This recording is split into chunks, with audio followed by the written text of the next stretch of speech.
If you don't play hurt, you don't play. That was Julius Erving's response when he was asked how much of an NBA season he had played hurt. And I think that's a pretty good description of leadership because leadership is a contact sport.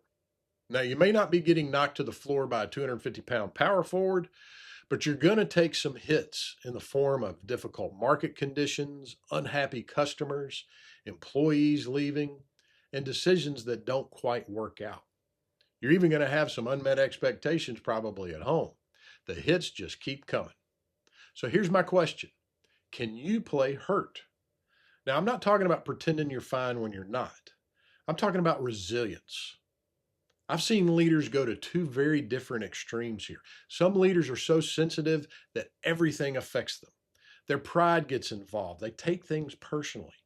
Their emotions go up and down, and pretty soon, their people are walking on eggshells around them. But other leaders go to the opposite extreme.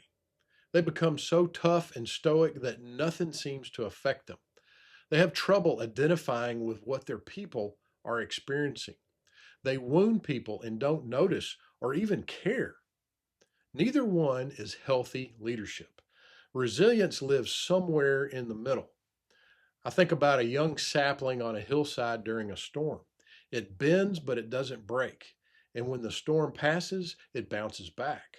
That's resilience. I think two things help create that kind of resilience. First, deep roots. Do you know who you are? Are you comfortable in your own skin? Can you receive criticism without allowing it to define you? Can you fail without believing that you're a failure?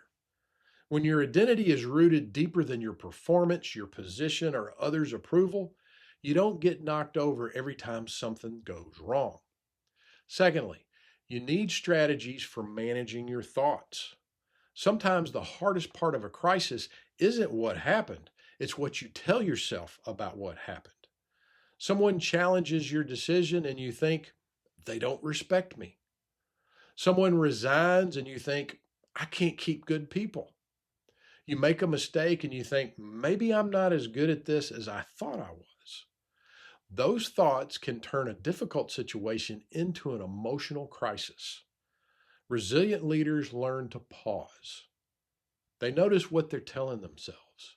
They challenge the story, and then they choose how they want to respond. Focus on choose. And here's one more thing. Healthy leaders don't get healthy and stay healthy alone. They have people who give them outside perspective, mentors, coaches, trusted friends, someone who knows them well enough to tell them the truth. You're going to get hit in leadership. That's part of the game. The question isn't whether you'll get hurt. The question is, who will you become when you do? So, can you play hurt?